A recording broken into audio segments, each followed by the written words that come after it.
What's up, y'all? Thank y'all for tuning in to Kickin It Wit KeKe. Make sure y'all hit that like and subscribe button while y'all here. And today, I'm at Fuma Dubai. We're going to discuss a few topics that I think y'all should know about. But first off, let me let you introduce yourself. Hello, and first I want to congratulate you, Kithion, on your first podcast, first episode, having me as your guest. So I want to congratulate you on that. My name is Warren Pena. I am owner of Fuma Dubai. We've been here for 2 years, and if you haven't been here yet, then you need to come check us out. All right, now let's get down to the nitty gritty. What inspired you to open this lounge? Well, this location that came up for us, we had some realtors that mentioned that there was a location here in Dowling. And once we came and checked it out, we seen that there was a patio, and we were trying to see what we can do here that would make it work, something that was that Beaumont needed. So we decided, to do the hookah lounge. Yeah. Upscale hookah lounge. So when y'all first started, what was the vision? The vision was not just to do another hookah lounge like everyone else. Yeah.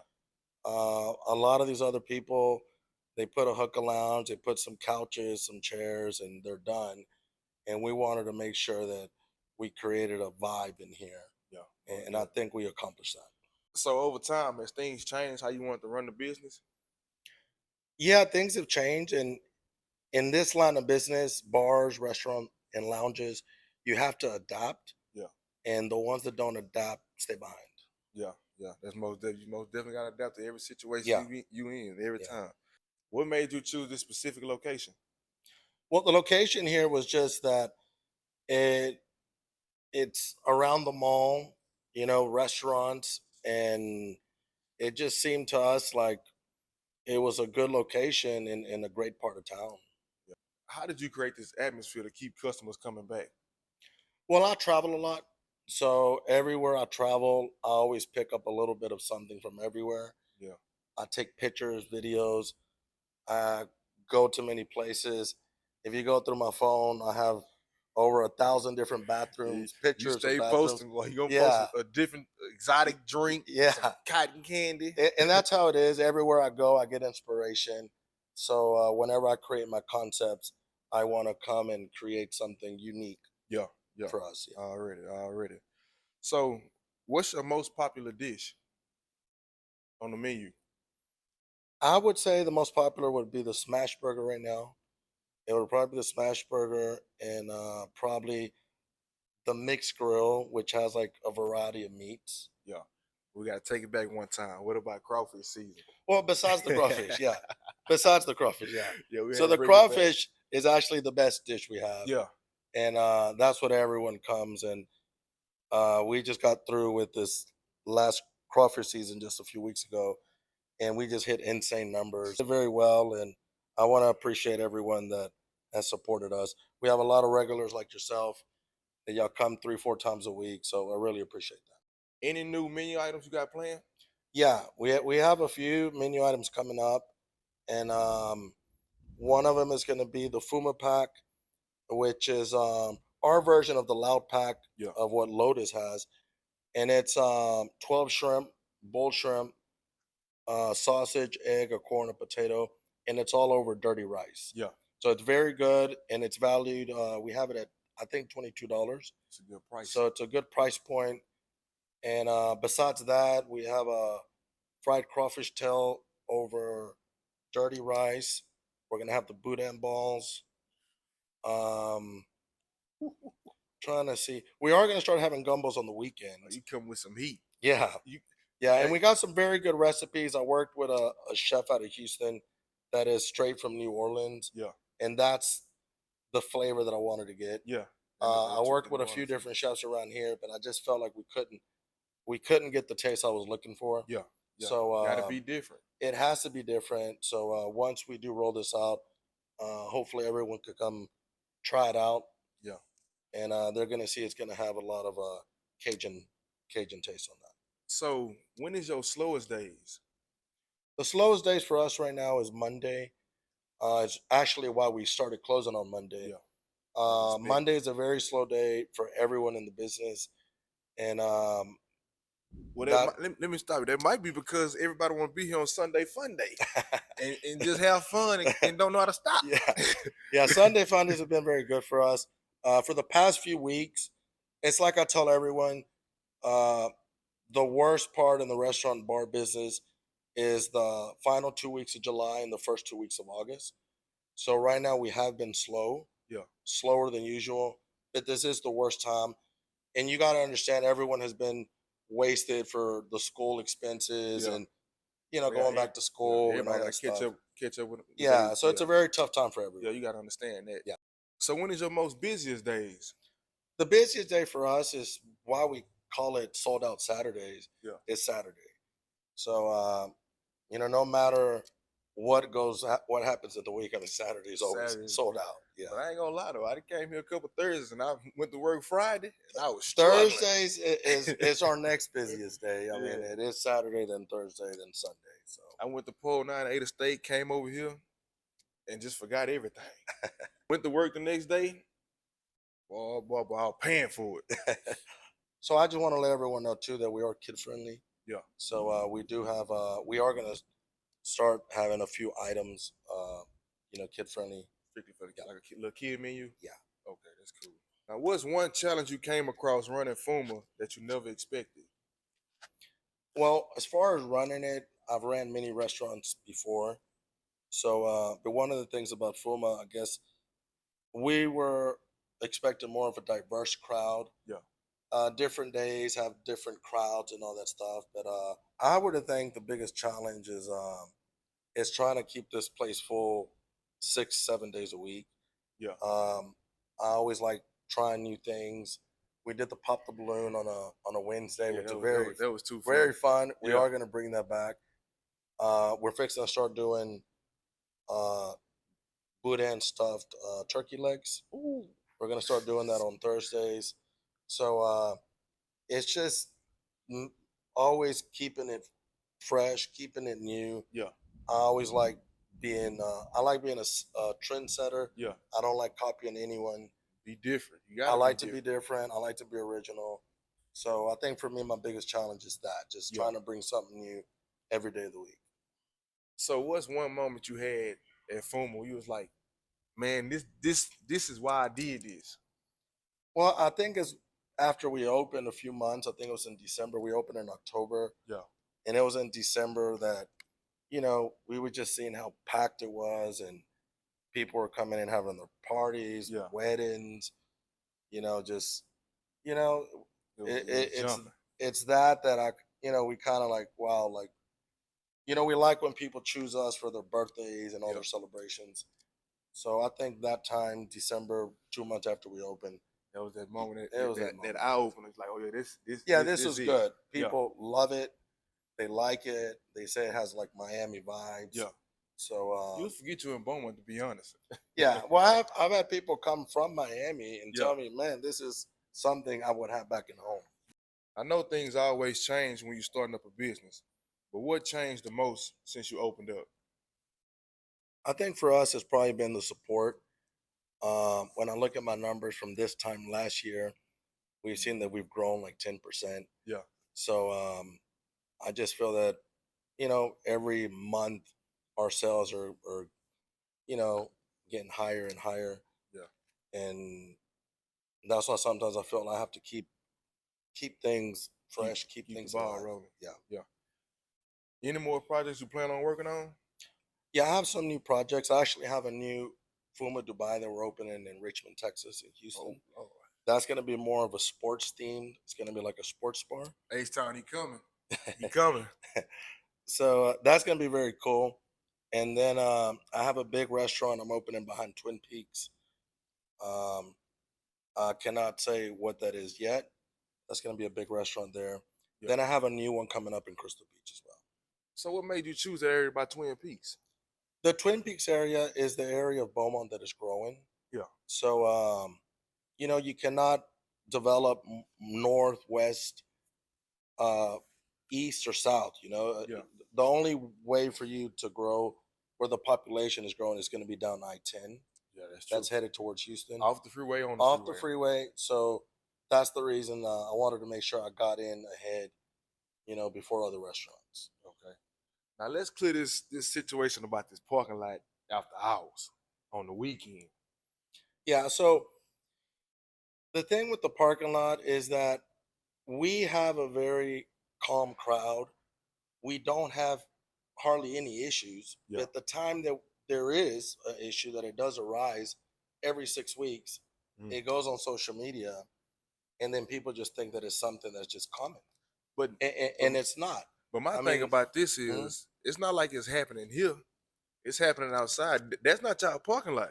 we have no issues inside of our facility ever. It's in the parking lot, and it's always with the group of people that come. They want to hang out and chill in the parking Yeah. lot, and it's that group that doesn't even step foot in here Yeah. that causes these problems. Right. And it's nothing. We approach these people, we tell them they have to leave. They tell us they don't have to leave. You Yeah. know? So then that's on some nights we have police officers on the busier nights, and those are the times that they have to go push these people out. And they leave. When they push them Yeah, out, they leave. after 20 minutes of the police. But that's the Oh. same as somebody going to Rock and Crab, going eat go over there and eat and just hanging in the parking lot. That's what it is. So then you name it Rock and Crab parking lot. Yeah, exactly. Yeah, But it's a lot of business around it so- is. But I mean, in the past 2 months, we haven't had zero issues. Yeah. In the past 2 months, for example. Yeah, that's And good. I know the place Little Woodrows has Lord. had. I- Oh Lord. I know they've had issues, and they recently came out on the news and Yeah. said that they were changing things up, and just because there was a shooting and there were some other things going on over there. So But my thing is the problems are not limited just to us. Yeah. And back in my day when we used to be at Crocker Street, when Crocker Street was popping, I had a restaurant there next door, Mhm. and there was 4 or 5 fights every night. Nothing said. And no one would say anything, but it was very common, 4 or 5 fights a night. Yeah. And then here you have one every month, every 6 weeks, and it goes on social media. And it don't stop. Yeah. Makes it seem like you're just having issues here, and we're not. Well, it seemed like to me like some people would just be looking for the negativity that's coming out of here, not the positive, Yeah, but at the end of the day, I look at my sales. Yeah. My sales are increasing 10%, this year, from last year. Yeah.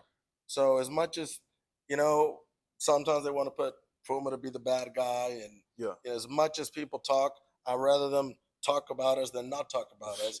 So as Like much they- as they talk, I mean, I'm looking at my sales, Yeah. and we're doing well. Like they tell me, if you ain't getting talked about, you ain't doing something That's right. what it is, yeah. So- and that's how I feel about it.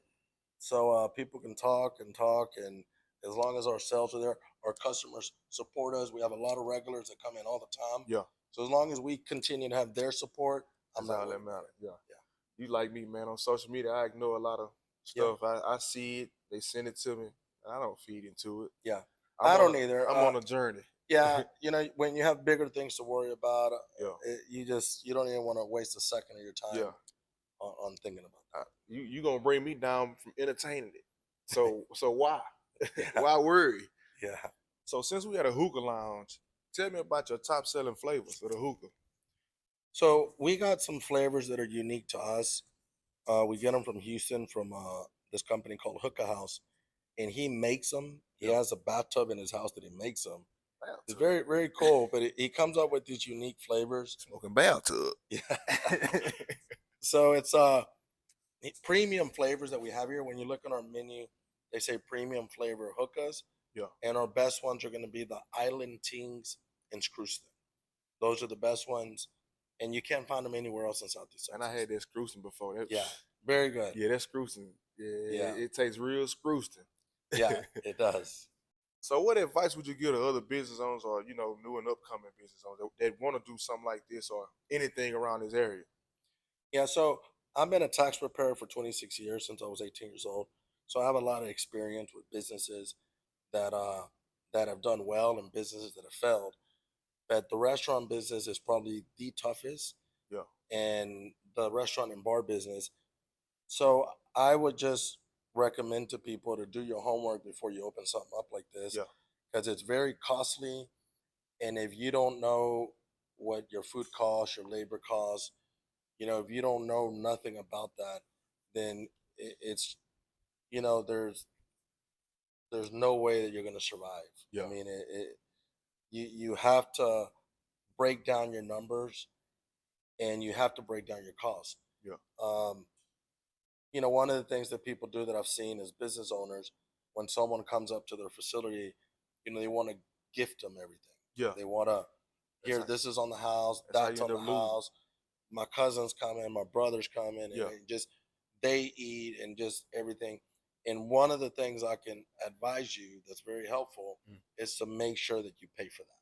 Yeah. Make sure it comes out of your pocket. Make sure it gets paid, because that cost of that product is coming out of the sales. Yeah. And once you start doing that, you're going to lose control. So it's better just to pay for it out of your pocket. Out of pocket. So what's your education level, like with your degree or diploma? What you got? Yeah. So me, I ended up dropping out of school in 10th grade. Ooh. And from then, I started working, opened up my tax service at 18 years old. And from then, I mean, I've just been hustling since then. And it's been 26 years. And he say 10th grade. Yeah. 10th grade and got all this. But I wouldn't recommend anyone. I would not recommend anyone. Most definitely. That stay in school. You have to stay in school. For me, it's just I've always been a go-getter. Yeah. And it's a unique situation for me. Yeah. Yeah. 10th grade and owning many businesses. That's cool. So where did you get the name Fuma Dubai from?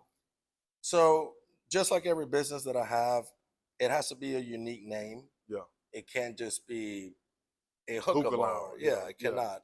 So I've looked and looked and looked, and I was getting a lot of inspiration from Dubai for this place. I've been to Dubai already twice. Say, have you ever been? Picked up a lot of ideas. So I'm like, you know what? Dubai has to be in the name. Yeah. Dubai, because mandatory. That's what I'm going after, the look, the feel, the vibe. And then, but something else had to be added to it. So that's where we came up with the Fuma. Yeah. Fuma actually means smoke in Spanish. So when you tell someone, Fuma, you're pretty much asking, like, do you smoke? It's kind of like smoke. That's what it is. Fuma. I just learned something new. I ain't know that. So that's why we ended up putting the Fuma Dubai. Fuma, do you smoke? Yeah. It sounds like Fuma Dubai. Fuma, do you? Okay. Yeah. Okay. So what Dubai mean anyway? Dubai is just the city, but the city that, it's going to be the biggest city eventually in the world. Yeah. But it's just the development, the money, everything is just so rich and lush. Yeah. It's a portion, all that is just normal to them. It is. It's crazy. It's very crazy over there. But for anyone wanting to open a business, I mean, that is just inspiration. Yeah. Even going through the pictures of the restaurants, if you go on Google, and go look through their restaurants, through their menus, which I done. Mm-hmm. So that's where I picked up a lot of ideas. Okay. So tell me a little bit about the Mediterranean food. What that's from? Yeah, so Mediterranean. We wanted to do something Mediterranean infused, like with Mexican. Yeah. So it's like Tex-Mex kind of. Tex-Mex, yeah, and that's where we brought in the lamb chops and the Mediterranean rice. In the Mexican, we have the quesadillas, the tacos, but now we're adding the Cajun twist to it. Yeah, that Cajun twist. So now we're gonna add the gumbo, the fried lobster, all these other items that we have. I'm finna check it out too. Yeah. So we're gonna go ahead and wrap this episode up, y'all. First off, I want to thank you, Warren, for being here. Thank you. My first episode, and thank y'all for tuning in. Warren, you got anything you need to tell them? Yeah, everything. The only thing I want to tell them is whoever hasn't been here or maybe came when we first opened, I would love for them to come back and try us out. Yeah. Because we have changed complete 360 from when we opened. And hopefully, they can come give us a try. Well, I'm finna get full of this Scrooston. We out.